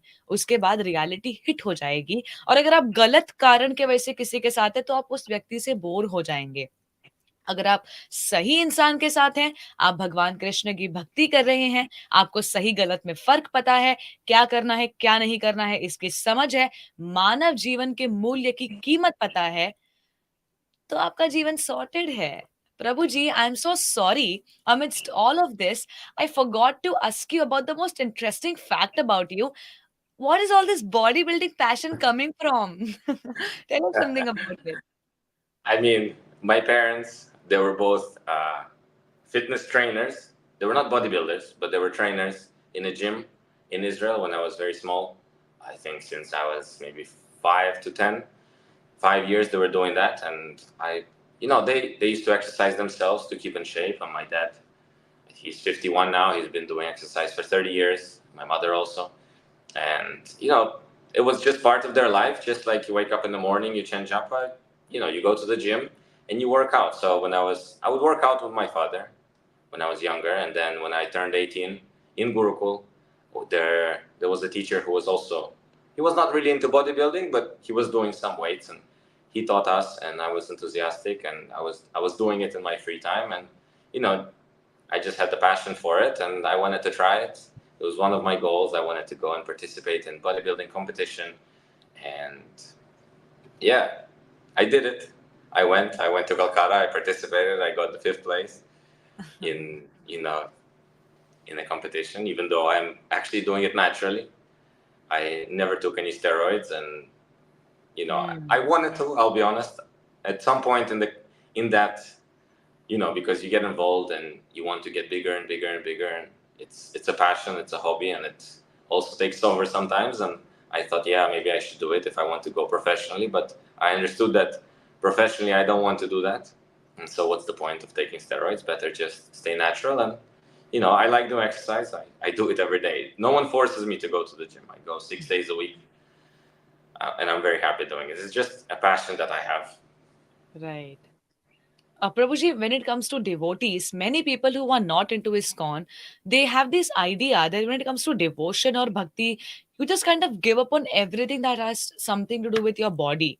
I mean, the idea of bhakti is to be unattached, right? So, how can you be into devotion and be into something so passionate about your body as well? Could you please establish a mutual relationship between the two? Sure, I will try. So again, I think it comes back to understanding and being uh, self-realized to a sense, because we talk a lot of bhakti, we read Bhagavatam, we go to the temple, we think of Krishna, we pray, and that's one thing. And then living our life is something else. It's on a different side of the world for most people, Mm. and that's the problem, because you think that either I'm neophyte or I'm a pure devotee. And when you're in the pure devotee stage, you think that bodybuilding is nonsense, making money is nonsense, family is nonsense. I should just surrender and go to Vrindavan. And but that's not going to work, because those desires, if you're actually true to yourself, and you contemplate and you think about your life, and you actually want to become truly a devotee, then you understand that you have some needs and you can fulfill them. There is just a process to fulfill them. But Exactly. that may mean that you have to accept that you're not on that high standard of devotion that you may think you are. And that's a problem for many, many, many people that join any religious movement. They give up everything first, and then as they go, and then they take all of it back. But then what's the point? What kind of detachment was that? So I think everyone should understand that they have some anarthas, they have some desires. It's a conditioning. Ultimately, we have to give that up.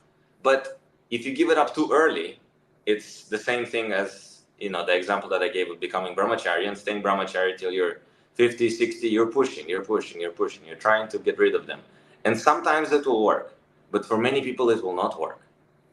Your bhakti may not be able to purify and push all those desires out of your heart if you're still holding on to them. And if you're holding on to them, just do it.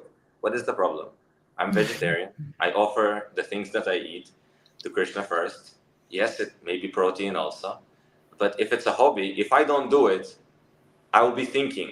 Instead of chanting and reading, I'll be thinking how will I be doing bodybuilding, or how will I make money when I'm chanting. Instead of that, just go do what you want to do and then chant peacefully. Wouldn't it be better? Wouldn't it be actually more true or real? Exactly. Prabhuji, I think your honesty personified. I am so glad. I'll just translate. दर्शकों, जहाँ पर मैंने प्रभु जी से पूछा कि जैसे प्रभु जी ने बताया कि उन्हें गिल्ट फ्री जीवन जीना है। जब आनंद की बात आती है, विवाह की बात आती है, तो लोग आनंद भोगने के लिए एक साथ आते हैं, लेकिन आप आनंद और भक्ति के बीच एक बहुत अच्छा बैलेंस बना सकते हैं। लोगों को लगता है, हमें लगता है कि भक्ति करना मतलब सब कुछ छोड़ देना, जबकि ऐसा होता नहीं है। प्रभु जी ने बताया कि आप वेकेशंस पे जा सकते हैं, आप घूमने जा सकते हैं, आप होटल्स में रुक सकते हैं। आराम से उठिए, सुबह उठिए, मंगल आरती अगर हो सकता है तो अटेंड कीजिए, वरना आप अपनी साधना कीजिए। आप इस दुनिया के किसी भी कोने में हो सकते हैं, 5 स्टार होटल में हो सकते हैं। आप समय पे उठिए, आप अपना जप कीजिए, भागवतम पढ़िए। उसके बाद आप जिस भी जगह पर हैं, आप उस जगह पर एक्सप्लोर कीजिए, आप घूमने जाइए, फोटोज़ खिंचाइए। Where is the problem? उन्होंने बताया कि उन्हें एक गिल्ट फ्री जीवन जीना है, क्योंकि जो व्यक्ति भक्ति का ज्ञान जिसके अंदर होता है, वो जब भक्ति करते हुए अपना जीवन ऐसे बिताता है, बीच-बीच में भगवान द्वारा रचित इस संसार में आनंद ले लेता है, उसमें कोई प्रॉब्लम नहीं होती है। उसके बाद मैंने प्रभु जी से बॉडी बिल्डिंग के बारे में पूछा। आई एम सॉरी, मैंने इस बारे में इतना लेट पूछा, मुझे स्टार्टिंग में पूछना चाहिए था। लेकिन प्रभु जी ने बताया कि उनके जो माता-पिता हैं, वो दोनों फिटनेस ट्रेनर्स थे। जब वो 5 साल के थे, तो उन्होंने 5 से 10 साल के तब प्रभु जी थे। उन्होंने देखा कि उनके माता-पिता फिटनेस ट्रेनर्स थे, जिम जाते थे और स्वयं भी अच्छी तरह से एक्सरसाइज करते थे। आज प्रभु जी के पिताजी 51 साल के हैं। पिछले 30 वर्षों से वो एक्सरसाइज कर रहे हैं, एकदम फिट शेप में हैं। तभी से प्रभु जी के हृदय में बॉडी बिल्डिंग के लिए पैशन आया। अपने पिताजी के साथ वो करते थे वर्कआउट। जब वो गुरुकुल में आए तो कुछ वर्षों के बाद गुरुकुल में भी एक टीचर थे जो एग्ज़ैक्ट बॉडी बिल्डिंग नहीं सिखाते थे, लेकिन थोड़ी-सी वेट लिफ्टिंग करते थे। वहाँ पर उन्होंने भी अन्य बच्चों को सिखाया, वहाँ से प्रभु जी का पैशन आया और प्रभु जी ने नेचुरली अपनी बॉडी को बिल्ड किया। उन्होंने इस बॉडी बिल्डिंग कॉम्पिटिशन में पार्टिसिपेट किया और उन्हें 5th प्राइज़ मिला और उन्होंने पूरी बॉडी जो है नेचुरली डेवलप की थी। प्रभु जी ने ईमानदारी से हमें बताया कि कहीं न कहीं उन्हें भी स्टेरॉइड्स लेने की इच्छा हुई। जो लोग नहीं जानते कि स्टेरॉइड्स क्या होते हैं, वो किन्हीं इंजेक्शंस होते हैं, जो आप अपने बॉडी में इंजेक्ट करके अपनी बॉडी को पफ्ड कर सकते हैं, अपनी बॉडी को बल्की कर सकते हैं। कभी-कभी प्रभु जी के मन में वो इंजेक्शंस लेने की इच्छा होती थी और यकीन मानिए जो लोग प्रोफेशनली इस चीज़ में आगे जाते हैं, उन्हें इन चीज़ों की सहायता लेनी पड़ती है। लेकिन प्रभु जी ने बाद में वापस विचार किया कि जब मुझे प्रोफेशनली इसमें नहीं जाना है, तो मैं क्यों इन चीज़ों के साथ पड़ूँ? फिर मैंने प्रभु जी से पूछा कि देखिए जो व्यक्ति भक्ति करता है, वो तो ये समझता है कि मैं शरीर नहीं, मैं आत्मा हूँ। तो आप शरीर से इतने आसक्त क्यों हैं? आप बॉडी बिल्डिंग वगैरह क्यों करते हैं? तो प्रभु जी ने बताया कि देखिए मैं बॉडी बिल्डिंग को लेके पैशनेट हूँ। अब शरीर से आसक्त नहीं होना, ये हर किसी के लिए पॉसिबल नहीं है और शरीर से आसक्ति भी 2 तरीके से देखी जाती है।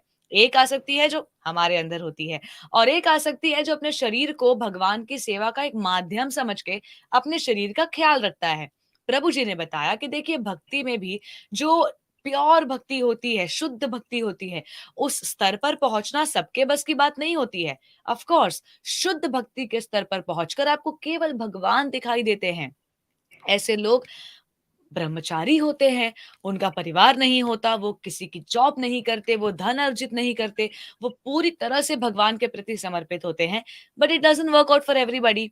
जब प्रभु जी को समझ आ गया कि देखिए मैं संपूर्ण जीवन ब्रह्मचारी नहीं रह सकता, मेरे अंदर कुछ इच्छाएं हैं, कुछ डिजायर्स हैं, तो उन्होंने स्वयं से ईमानदार होकर he was honest with himself and he did everything with in the regulated boundaries. दर्शकों, आई एम सॉरी, मैंने पूरा प्रयास किया कि मैं प्रभु जी से बात करके आप सभी के लिए उस चीज को ट्रांसलेट करूं। अगर मैंने इस चीज में किसी भी चीज को मिस किया है तो मैं आपसे क्षमा चाहती हूँ। I am trying to get better by every day. अगर आपके कुछ प्रश्न है तो प्लीज आप उसे पोस्ट कीजिए। ऑलरेडी आप सभी के प्रश्नों को हमने स्टार कर दिया है और अब आपका समय। I am sorry for taking so much of your time. So Prabhu ji, this is generally the time when the show ends, okay? By this time we are done with the audience's question as well, but because I had so many things to ask, I sort of just went with the flow. But No we have issue. the audience's question. uh, are you excited to answer the question, Prabhuji? Sure, I'll be happy. Okay. तो प्रभु जी, अभी मैं आपसे हिंदी में बात करूंगी, चलेगा? ठीक है, This is going to be let's try. exciting. या लेट्स ट्राई। तो पहला प्रश्न है, ओके, क्या हम पहला प्रश्न ला सकते हैं? Oh, before the questions, this is the Pitrupaksha seva announcement. दर्शकों, आप सभी जानते हैं कि पितृपक्ष का महत्वपूर्ण समय चल रहा है। कल ही हमने पितृपक्ष पर शो किया था, बहुत समय से पितृपक्ष पर शो चल रहे हैं। अधिक समय ना गवाते हुए देखिए स्क्रीन पर जो यहाँ पर नंबर दिया है, इस नंबर पर कॉल करके, जो लिंक दी है इस पे रजिस्टर करके आप पितृपक्ष सेवा के लिए रजिस्टर कर सकते हैं, अपने पितरों के लिए विशेष प्रार्थना कर सकते हैं, उनके आशीर्वाद की प्राप्ति से अपने परिवार का सुगमता से पालन पोषण कर सकते हैं। Thank you so much. हाँ हाँ, ओके। तो पहला प्रश्न है रानी जी की तरफ से। प्रभु जी, you're from other country, I'm from another religion. My question is, how can I continue my spirituality secretly from my parents? I won't preach them, I want to protect my bhakti. I'm able to chant because I live in hostel now. Okay, so Prabhuji, before you answer this question, I'll just translate this in Hindi. तो रानी जी प्रभु जी से कह रही हैं कि प्रभु जी, आप दूसरे देश से हैं, मैं दूसरे धर्म से हूँ। प्लीज मुझे बताइए कि मैं अपनी भक्ति को अपने परिवार से, अपने माता पिता से चुपके चुपके कैसे कर सकती हूँ। मैं ऑफ कोर्स इस बारे में उन्हें बताऊंगी नहीं, और अभी मैं क्योंकि हॉस्टल में रहती हूँ इसलिए मैं आराम से माला कर पाती हूँ, लेकिन मैं चुपके चुपके भक्ति कैसे करूँ? Prabhu ji, please enlighten. I mean, I don't have any experience of being in a different religion. I was born, again, in Krishna consciousness, so maybe someone who has an experience would be better to answer your question. But I think if you are able, you know, if they're against Krishna consciousness, then maybe it's better to hide it and somehow keep trying to do as much as possible, without them knowing it. And if you have association of your friends or devotees that are also Krishna conscious, then that for sure will help you a lot. Because, if you're there alone and your parents are against it and you don't really have association, at some point you will probably give up if your bhakti is not very strong. But if your bhakti is strong, you will be able to continue. But to make it stronger and to make that path easier, I think it will be the easiest to maybe slowly. I'm not sure how against they are, but if they're not very against, then maybe slowly just tell them a little at a time. And if you're not fanatic with them, if you're not trying to teach them what they should do and how they should become devotees and how they should follow the Dharma, then I think with time they will probably get used to it, and they will accept you. That's what happened to my grandparents. My parents first they pushed them, then they stopped pushing them, and then after some time they accepted the religion, that okay, they want to do this and they're happy doing it. And again, if you were happy and you're successful in any way, that you want to be, then they will understand that it's not harmful for you, that it's doing something good. And in that way, they'll be convinced that it probably isn't such a big deal. Right. Rani ji, आपने तो प्रश्न English में पूछा है तो आपको तो समझ आ ही गया होगा, लेकिन मैं दर्शकों के लिए इसका अनुवाद कर देती हूँ। तो प्रभु जी ने बताया, देखिए मेरा ऐसा कोई खास एक्सपीरियंस नहीं है क्योंकि मेरे तो माता पिता ही कृष्ण भक्त थे। लेकिन अगर आप ऐसी स्थिति में हैं जहां आपके माता पिता पूरी तरह से कृष्ण भक्ति के खिलाफ हैं, तो आप केवल अपनी भक्ति पर फोकस कीजिए, आप अपनी माला कीजिए। अगर आपके कुछ ऐसे भक्त दोस्त हैं तो उनके साथ समय बिताइए। अगर नहीं है तो अपनी भक्ति को स्ट्रॉन्ग करने का पूरा प्रयास कीजिए। और समय के साथ साथ निश्चित रूप से आपके जो माता पिता है वो आपकी भक्ति को समझ जाएंगे, क्योंकि जब उन्हें ये एहसास हो जाएगा कि आप सही पाथ पर है, तो वो कुछ नहीं कहेंगे। वो दिन दूर नहीं है, आप अपनी भक्ति में अड़िग होकर रहिए। और उन्होंने शेयर किया कि उनका ऐसा एक्सपीरियंस नहीं रहा है, लेकिन उनके माता-पिता का ऐसा एक्सपीरियंस रहा है। जब उनके माता-पिता नए-नए भक्ति में आए थे, तो उनके दादा-दादी से उनके माता-पिता ने बहुत रिटेलिएशन को फेस किया था, बट समय के साथ-साथ सब कुछ ठीक हो जाता है। Thank you so much Prabhu ji. Now next question you have to answer in Hindi. Are you ready? ठीक है, मैं ट्राई करूंगा। अगला प्रश्न, please request Prabhu ji to sing Hare Krishna mahamantra. Okay. Hare Krishna Krishna Krishna Hare Hare, Hare Ram Ram Ram Hare Hare. Wonderful. Thank you so much Shreedeep ji. Thank you so much Prabhu ji. अगला प्रश्न, ड्रमर, मैं विदेश जाके अपना करियर बनाना चाहता हूँ सक्सेसफुल बनने के लिए, बट आप लोग को देख रहा हूँ, आप लोग इंडिया आ रहे हो, तो थोड़ा कंफ्यूज हूँ, क्या करूं?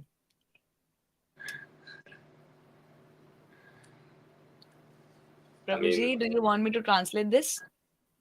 I understood. The idea is that you or people from India want to go to the West and get a career, but Westerners come to India and want to try to live here. I'm a little confused. Did I get it right? Exactly. If you want to have a career, then yeah, if you make more money, you'll probably make more money in the West, having a job or doing something else. The issue that many people face, or that I think you might face if you want to stay a devotee, is it's more difficult. It's much more difficult to stay a devotee in the West because sense gratification and all the facilities for that are very easy. In India, it's a lot harder. You go anywhere, even on the way to your 5-star hotel, you will see a Hanuman temple, you will see some other temple. Your driver will say something, they will stop, they'll light an incense. Anywhere you go, it's filled with religion. Even now, there is still, you understand that people have some culture. In the West, it's not like that. It's all centered around sense gratification. Everything is done like that. All the advertisements, all the things that are there, they're made so you can easily enjoy yourself. And so when you're enjoying yourself, it's very hard to stay Krishna conscious. Of course, there are devotees, there are centers, there are, so many things. I just traveled to Georgia, and there's many, many Indian students that are there. And we went to the temple. There was many, many Indian students that were studying there. Some were working there, and because of the community, it was very nice. But if there is no community, if there is no Krishna consciousness, then it's very difficult. That's why Western people that want to become actually devotees, they come to the Dham. Right. Prabhu ji, you did not answer in Hindi. I'm sorry. That's okay. तो drummer ji, Prabhu ji ने साफ साफ बताया कि देखिए, विदेश से जो भी यहाँ आ रहा है वो पैसों के लिए तो नहीं आ रहा है, वो केवल अपनी भक्ति के लिए आ रहा है। यहाँ से जो विदेश जाता है वो भक्ति के लिए नहीं जाता है। ऑफ कोर्स सब प्रभुपाद नहीं है, लेकिन पैसों के लिए जाता है। वहां पर पैसे कमाना बहुत आसान है, लेकिन बिगड़ना भी बहुत आसान है। आपके इंद्रिय तृप्ति के लिए वहां पर तमाम चीजें उपलब्ध हैं, बहुत सारी सुविधाएं हैं आपकी इंद्रिय तृप्ति के लिए। इंद्रिय तृप्ति भारत में भी होती है, लेकिन इतनी ज्यादा नहीं होती है। ऑफ कोर्स आज प्रभुपाद की कृपा से देश दुनिया भर में इस्कॉन के सेंटर्स हैं, कृष्ण भक्त हैं, और इंडियन डायस्पोरा बहुत फैला हुआ है। तो अगर आप किसी ऐसी जगह जा रहे हैं जहां पर भक्त हैं, अच्छे कम्युनिटी हैं, तो ठीक है। लेकिन जहां तक आपने कहा कि वेस्ट के लोग यहाँ आते हैं, तो वो यहाँ पर भक्ति के लिए आते हैं। सोच समझ के करना जो करना। आपका बहुत बहुत धन्यवाद इस प्रश्न के लिए। Next question.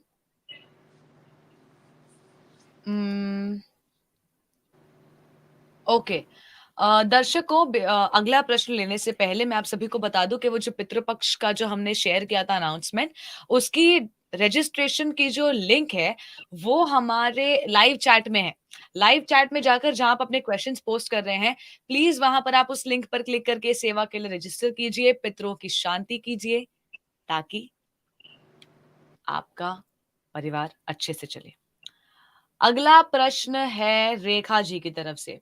Hare Krishna Prabhu ji, how can I connect with ISKCON and get diksha? It's a good question. I think you can find any temple or Google for an ISKCON temple near your area.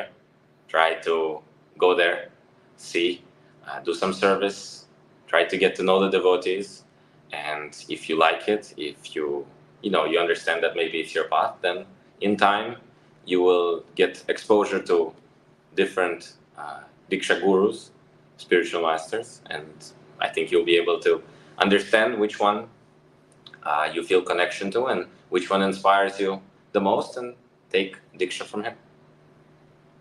Exactly. Rekha ji, वाकई ये process इतना simple है। दर्शकों, मैं आपके लिए भी इस प्रोसेस को एक्सप्लेन कर देती हूँ। देखिए, इस्कॉन आज ऐसा फैल गया है कि सब लोग को लगता है कि यार ये अलग ही दुनिया है, यहाँ पर जाने का कुछ प्रोसेस है, कोई फॉर्म भरना है। ऐसा कुछ नहीं है। आप अपने आस-पास किसी भी सेंटर में जाकर के वहाँ किसी भी भक्त से बात कर सकते हैं। आप बोल सकते हैं कि मेरा बहुत झुकाव है आपकी संस्था के प्रति। थोड़ी सेवाएँ कीजिए, कुछ भक्तों से बात कीजिए और इन नो टाइम, पलक झपकते ही आपको समझ नहीं आएगा समय कैसे बीत गया और आप भक्तों से दोस्ती कर लेंगे, आपकी दीक्षा हो जाएगी, आपको आपके गुरु महाराज मिल जाएँगे और आप अच्छी तरह से भक्ति करने लगेंगी। Rekha ji, Google it right now. Prabhu ji, thank you so much for your answer. अगला प्रश्न है सुब्रनल जी की तरफ से। दंडवत प्रणाम Prabhu ji, you are doing well in spiritual life, can you please explain how to stick ourselves to Krishna consciousness? It's a good question. I think the most important, there's a few things. And again, if we're going to speak a little more philosophically, there is what Rupa Goswami says, that there's five elements that really help increase bhakti. It's living in the Dham, studying scriptures, sadhusanga, worshipping Tulasi, and there's one more. I somehow missed it. But I think it's worshipping Tulsi. yeah, worshipping Tulsi, right? And if you're doing any of those, then you're good.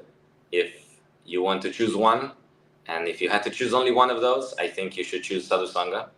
If you have sadhus or devotees around you, then with their help, you will be able to do the rest. You'll be able to study Srimad Bhagavatam, chant, uh, do other services, worship Tulsi, try to go to the Dham and live in the Dham. And if you're able to keep Sadhu Sangha, I think Sadhu Sangha is the key.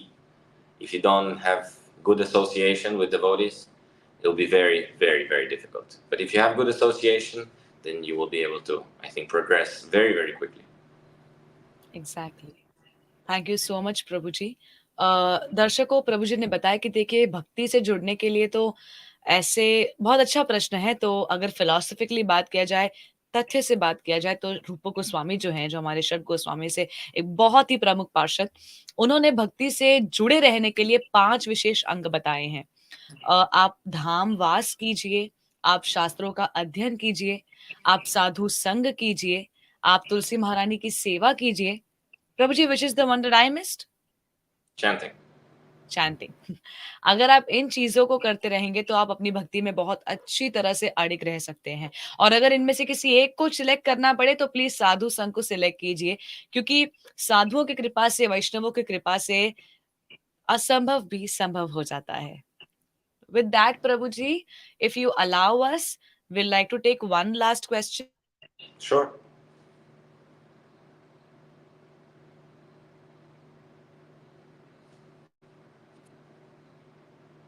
The knowledge of absolute truth. Sorry, the internet was a little frozen. Can you share the knowledge of the absolute truth? It's a good question. How do you want us to share it? I mean, Krishna is the one that gives all the knowledge, and if you're looking exactly for the absolute truth or you want the knowledge of it, I think the best way to get it, again, sadhu sangha, but if we're going a little more specific, if you read Bhagavad Gita and you read Srimad Bhagavatam, Chaitanya Charitamrita, I think you will get more and all the knowledge that you can handle and you can understand about the absolute truth. Exactly. दर्शकों, सुब्रनल जी ने पूछा कि क्या आप हमें परम सत्य के बारे में कुछ बता सकते हैं? प्रभु जी ने बताया, देखिए परम सत्य भगवान है। भगवान से जो भी आता है वो परम सत्य है। भगवान ने भगवत गीता बोली है, आप भगवत गीता पढ़ के परम सत्य को जान सकते हैं। श्रीमद् भागवतम पढ़ के परम सत्य को जान सकते हैं। लेकिन absolute truth is Lord Krishna. With this, Prabhuji, we'll call the session off. I'll just share some of the honest feedbacks. For me, talking to you felt like a deep dive into reality checks. Thank you so much for being so honest with us. Thank you so much for teaching us the real balance between spirituality and practicality. We wish you all the very best for your life ahead. We pray to the Lord that may you never face any challenge in bhakti. And if at all you do, you face it with utmost resilience. Thank you so much. Thank you Do very you have much. any last thoughts? Would you like to say something? Maybe a last message before you go? I hope this could help someone or help someone. And yeah, if you want to stay or become actually a good devotee or progress in any path, I think whether it's material or spiritual, any path, I think the best way to do it is to be honest with yourself.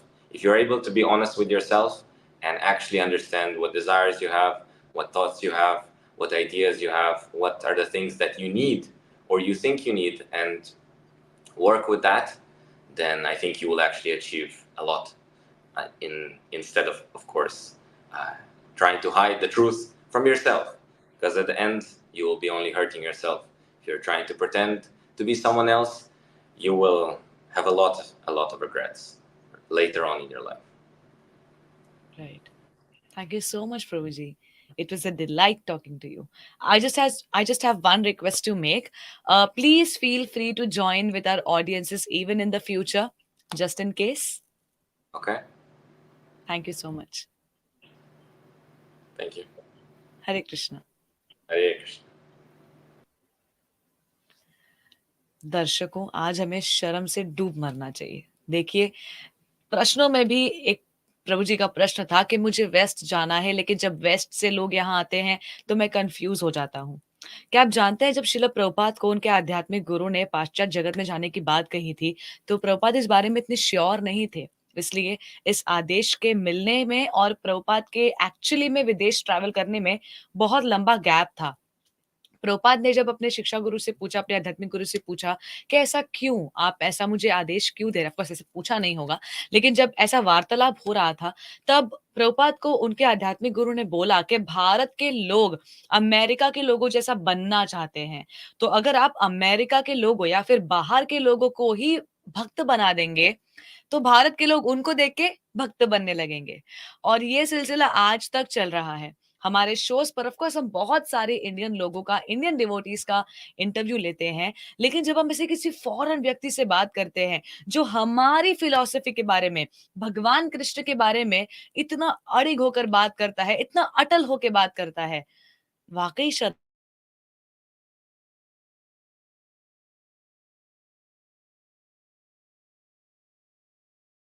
भगवान की भक्ति करना। चाहे मेरा camera खराब हो जाए, चाहे मेरे ऑडियो क्वालिटी में खराबी आ जाए, लेकिन प्लीज आप इस पर्पस से अड़िग रहिएगा। मैं आप सभी से माफी मांगना चाहूंगी। ट्रांसलेशन सेशंस में मुझे थोड़ी सी प्रॉब्लम होती है, but it is a task and I love it. Please मुझे माफ कर देना अगर मैंने कुछ गलती कर दी हो। आप सभी से ये अनुरोध है कि आप इस सेशन को अधिक से अधिक लोगों तक पहुंचाएं, इस ज्ञान की आज के समाज में, आज के समय में बहुत ज्यादा नीड है, आवश्यकता है। प्लीज कमेंट्स में बताइए इस इंटरव्यू का सबसे अच्छा पार्ट आपको कौन सा लगा। क्या प्रभु जी की कोई ऐसी बात थी जिससे आप डिसएग्री करते हैं? कमेंट्स में बताइए कि आप किसी स्पेसिफिक टॉपिक पर डिस्कशन चाहते हैं, कि आप किसी स्पेसिफिक व्यक्ति से डिस्कशन चाहते हैं। पितृपक्ष सेवा के बारे में मत भूलिएगा। कल भी पितरों पर शो हुआ था, पितरों पर बहुत सारे वीडियोस आ रहे हैं हमारे स्वयं के चैनल पर। पितरों का अशांत होना, नाराज होना परिवार में क्लेश पर क्लेश लाता है।